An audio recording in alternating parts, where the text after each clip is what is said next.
بسم الله الرحمن الرحیم. اول خو ټول ته لیدونکو ته سلامونه او د دې تیر شوی بریا مبارکي ورته وایم. پریشر خو خامخا ځکه چې څلور اوټو باران چانس هم ډیر زیات نو رن زموږ کم بس زه چې کله بیټینګ ته تلم نو ما مایند کې دا و چې یو خو به وکټ نه ورکوم بله ټیکنګ کرکټ به کوم ځکه چې موږ ته رنزونه هم پکار وو تقریبا 11 رنزه پر اور. نو یو خواته سمی ولاړ هغه ته صرف ما دومره ویلې چې ته صرف را سره سنګل یې کوه نور یو هینډ نه زه ټرای کوم. نو هماغه وه چې موږ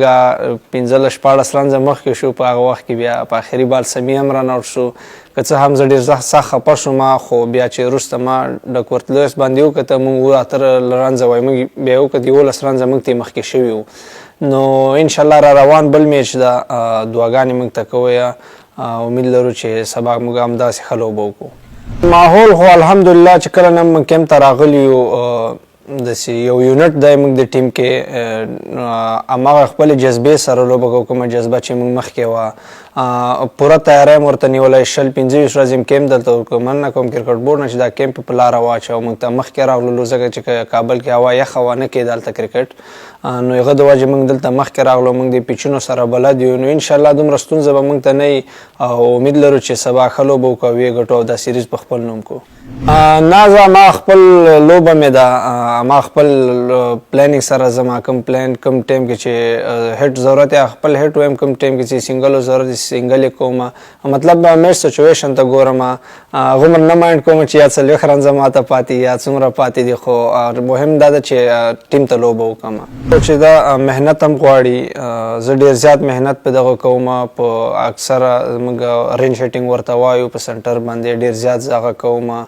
زما بیټینګ داسې پوزیشن ده چې زه اخره کې راوځم کېدای شي داسې سچویشن راشي چې زه اول بالم شپږیزې شروع کړم. نو دې دپاره زه پریکټس ډېر زیات کوم پریکټس ډېر زیات ضروري ده. هر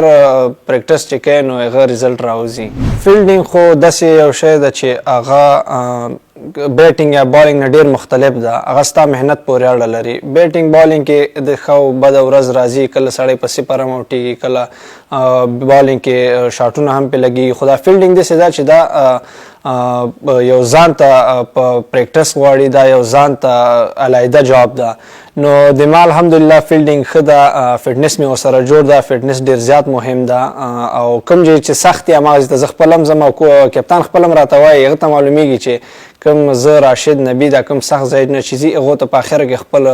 هلته ځو او زه زیاتره په اول سر کې پوینټ ځم ځکه چې هلته بال ډېر زیات راځي او تیز راځي. نو چې کله سرکل دایره خلاصه شي هغه نه بعد بیا زه باونډرۍ ته ځم همالته فیلډینګ کوم چې کوم ځای کې کیچونه یا د رن اوټ یا بالونه ډېر راځي نو هغه ځای ته زه کوشش کوم چې هلته لاړ شم. بالکل زما خپل هم ماته مخکې بیټینګ خوند راکوي ځکه چې پوره ټایم یو بیټسمین سره که ون ډې هغه ته 20 اوره 30 اوره ان تر 40 اورو پورې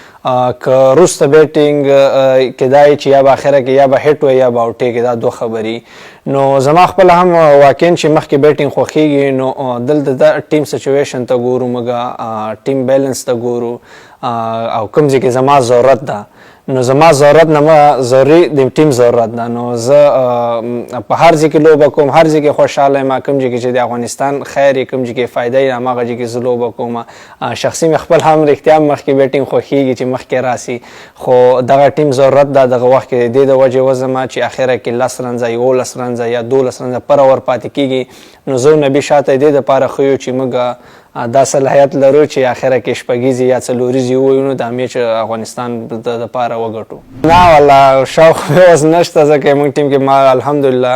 د دنیا ټاپ بالران دي او خاص کر سپینران دي نو دې کې بیخي د ما ځای نه جوړېږي او اکثره کله کله نیټ کې کوم که بالران کم یا څه هلکان ستړي دي هغه بجای زه راشم یو څو بالونه کوم خو نور په 20 اوریزو 10 اوریزو خو بیخي خوند نه راکوي ځکه تش چکې او چارې پکې. هیوادوالو نه مې خاص کر دا غوښتنه ده چې را روان یې موږ ډېر غټ میچونه را روان دي ایشیا کپ ده نړیوال جام ده نو لکه همیشه هم زه سپورټ کړي یو همداسې همیشه بیا هم سپورټ کوئ ځکه چې ستاسو د دعاګانو نه بغیر موږ نیمګړي یو.